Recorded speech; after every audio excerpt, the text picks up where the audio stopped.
Apalagi kalau merantaunya itu jauh. Ini kalau pulang ya, naik pesawat saja perjalanannya 6 jam. Sudah hampir seharian. Kan nggak mungkin toh langsung mencolot pulang, itu nggak mungkin kan ya Mbak Bu Besti. Jadi kalau dapat kabar seperti ini tuh ya Allah, kita itu yang di rantauan itu yang paling ditakutkan itu.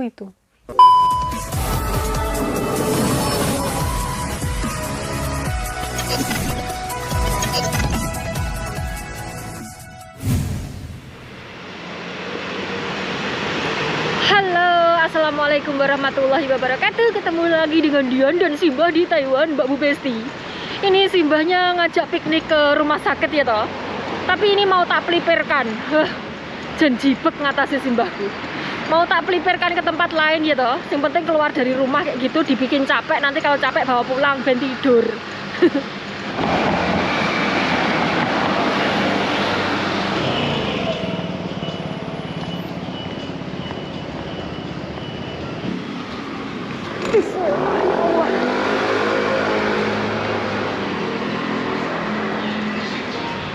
Hei, Ni hao. hei. Bawa ke tempat cukur ya toh.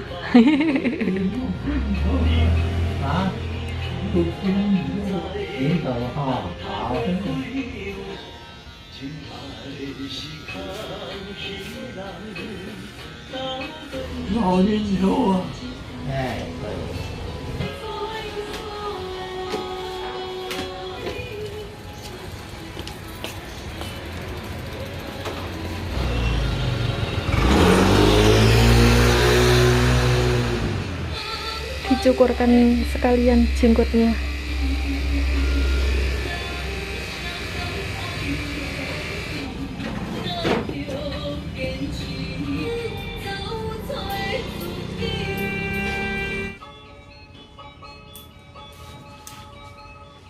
Gundul Mbak Besti, brengosnya juga sudah dicukur. Halsway ya Kong?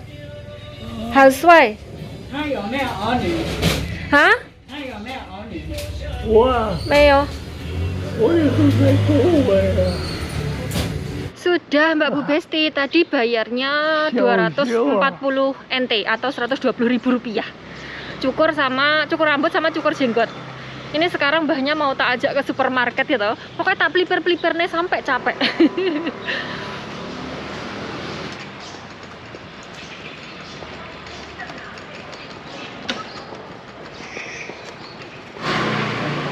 Ke pasar sidanya Mbak Bu Besti, nggak jadi ke supermarket. Ini tuh hujan ya Mbak Bu Besti, mbahnya itu tak tarik, tak terkan pulang, terus saya belikan kayak gitu, tapi mbahnya nggak mau Mbak Besti.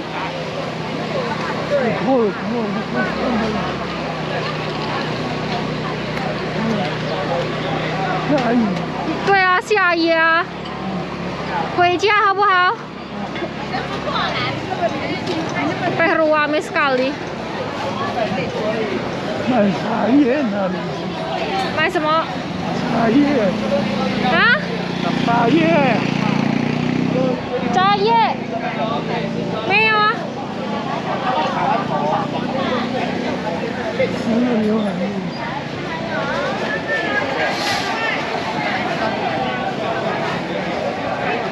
是不是卖这个？是不是卖这个？是吗？啊？对不对？买2个好不好？ 这个， 买2个好不好？好，钱拿出来，连牙齿都咬不动。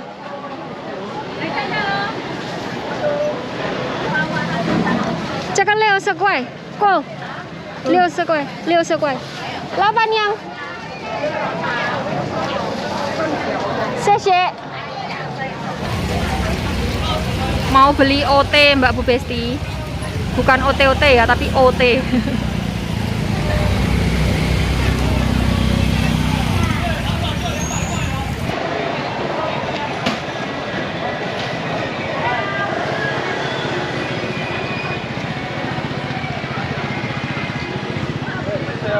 Ini mbahnya ngajak keliling pasar ya Mbak Bu Besti, katanya beliau mau beli daun teh, padahal tidak ada yang jual.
有豆腐一块一块那个。有豆腐啊？对。你要哪一个？这个大的。对对对。都来吗？对。好，36。不好意思。你好。谢谢。谢谢. Sudah Mbak Bu Besti dapatnya roti kukus, tahu sama gorengan. Ini tadi sebenarnya Simbah itu ngajak makan di luar lagi ya toh, beli makanan di luar. Tak bilangin kalau sudah tak belikan. Bangkrut bendino tuku ning jobo ya toh Mbak Besti. Sekali dua kali boleh terus-terusan ya bar no. Ya coto no Mbak Besti ya toh, entek ngalas entek ngomah nanti.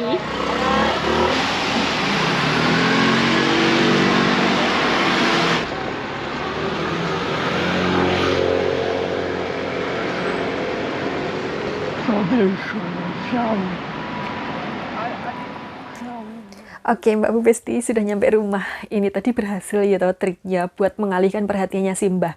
Dari yang tadinya mau ke rumah sakit, tak alihkan buat cukur rambut, kemudian tak ajak ke pasar, keliling-keliling gitu saja sudah capek.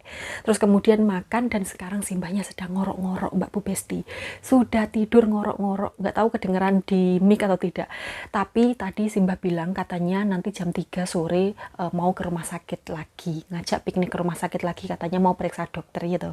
Tapi saya tidak kehabisan akal Mbak Bu Besti. Jam beker di kamarnya Simbah itu tak ungkert jadi jam setengah 12. Jadi di kamarnya Simbah sekarang jam setengah 12, padahal aslinya jam 2. Berarti kalau jam setengah 12 ke jam 3 itu berapa jam lagi? Setengah 1, setengah 2, setengah 3 setengah jam lagi. Sedengi jam setengah 6. Nanti waktu Simbahnya ngajak ke rumah sakit kan tinggal bilang kalau sekarang sudah gelap Mbah. Sudah gelap. Jamnya mati kayak gitu. Aman panggah pinter.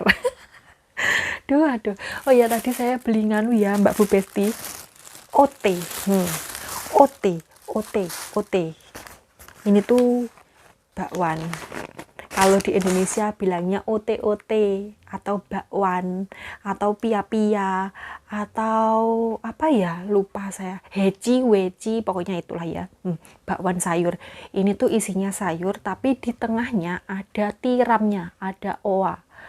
Tiram kayak gitu. Di sini bilangnya OT. Mungkin inilah dasar orang Indonesia punya jajanan namanya OT gitu. Di sini OT doang, bukan OT. Bismillahirrahmanirrahim. Tak bukakan isinya. Wah. No. Ada tiramnya kan. Sama kucai. Bismillahirrahmanirrahim. Ini tadi juga dikasih saus kayak gini ya Mbak Bu Besti. Nggak tahu ini apa. Coba tak curkan. Bismillah. Wah. Dah, jangan banyak-banyak nanti kocor-kocor.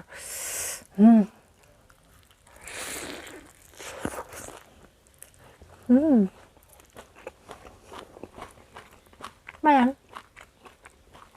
Tapi saya lebih suka yang tanpa saus.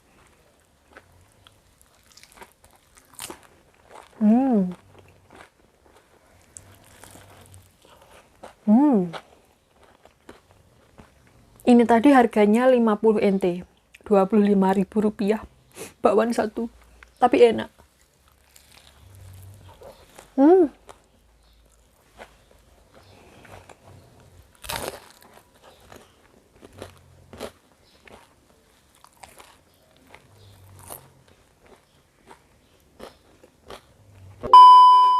Mbak Besti, saya mau bercerita. Ini tadi saya take videonya sudah 30 kali lebih karena saking nervousnya, saking gugupnya. Sebenarnya saya tuh ingin bercerita ini tuh nunggu kalau situasi dan kondisinya itu sudah baik-baik saja, ya kurang lebih sekitar beberapa hari ke depan kayak gitu loh. Tapi ternyata tadi sore itu sudah dikabari dari rumah. Alhamdulillah semuanya sudah baik-baik saja, makanya saya berani bercerita sekarang gitu. Tadi itu seharian saya bikin video itu rasanya tuh ngumpet sekali Mbak Bu Besti. Pengen nangis tapi harus profesional bekerja ya toh, takut Simbahnya itu ikutan mikir, jadi saya tuh ngempat sekali. Alhamdulillah tadi sore itu sudah dapat kabar, makanya saya sekarang sudah lega, alhamdulillah ya, sedikit lebih lega lah daripada kemarin atau tadi siang. Jadi ceritanya itu begini, kemarin itu pas saya bikin video vlog yang bikin bumbu masak itu, kan itu selesainya jam setengah 11 malam. Kemudian pas saya persiapan mau mandi, kurang lebih sekitar jam 11 malam, itu tuh dapat kabar dari rumah di chat WA.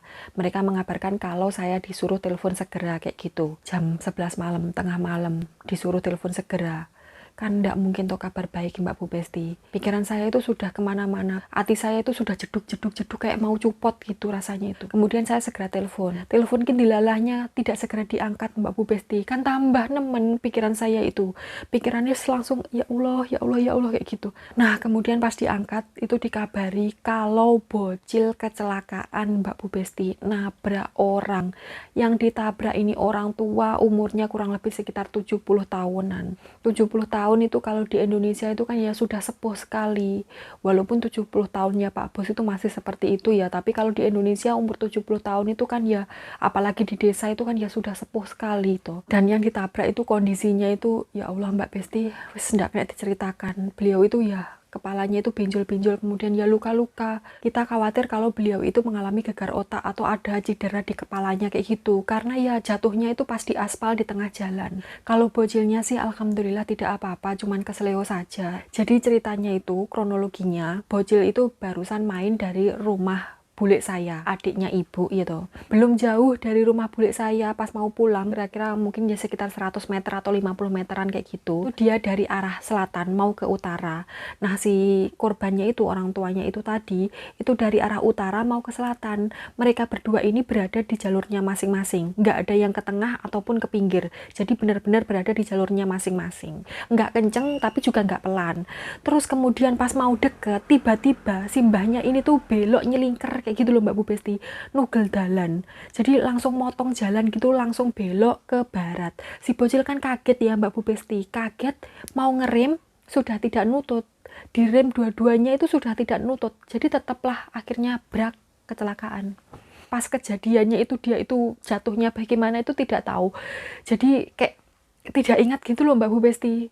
Dia itu tahu-tahu sudah berdiri di samping motornya dan melihat mbahnya itu sudah tergeletak di jalan, itu langsung nyamperin mbahnya itu. Takut ya kenapa-kenapa karena ya orang tua dan tergeletak di tengah jalan kayak gitu, langsung dipanggil-panggil dan dia minta tolong orang sekitar. Alhamdulillahnya orang-orang itu langsung segera datang kayak gitu Mbak Bu Besti. Dan korbannya itu, si mbahnya itu langsung dibawa ke puskesmas ya toh, dibawa ke puskesmas karena kondisinya seperti itu.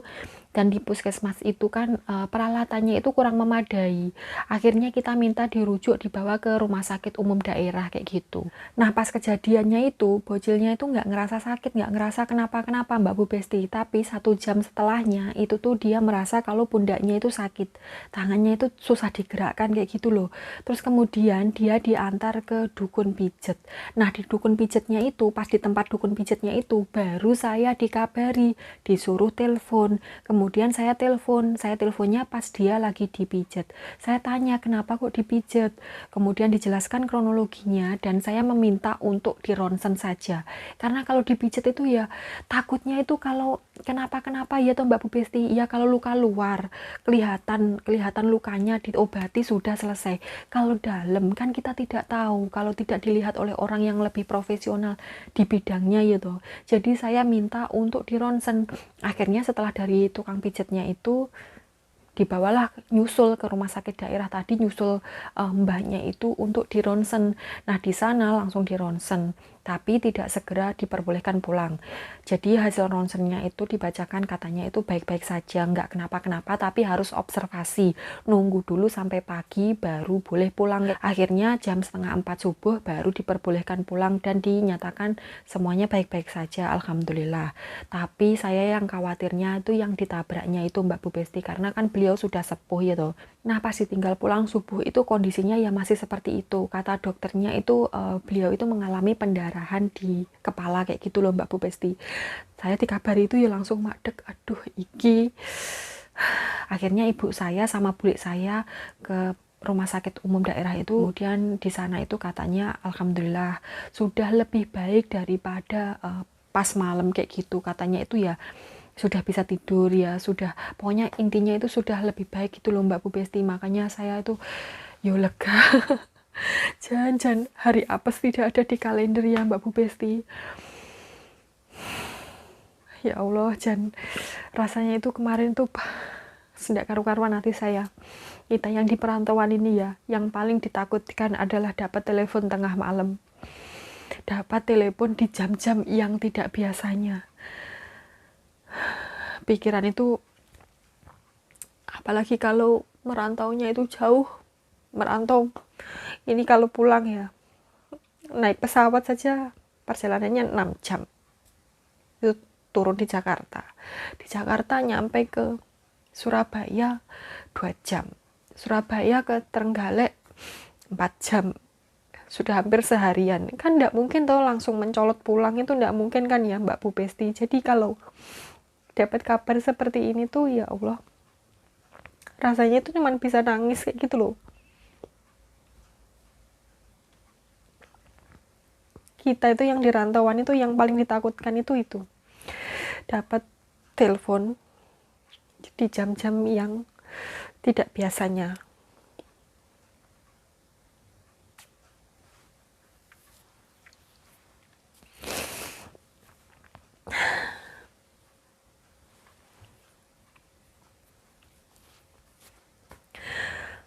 Tapi alhamdulillah sekarang semuanya sudah baik-baik saja. Makanya saya ya cerita sekarang. Kalau semuanya belum baik-baik saja, saya tidak berani cerita. Ini tadi tuh seharian saya bikin konten itu benar-benar ngempet sekali.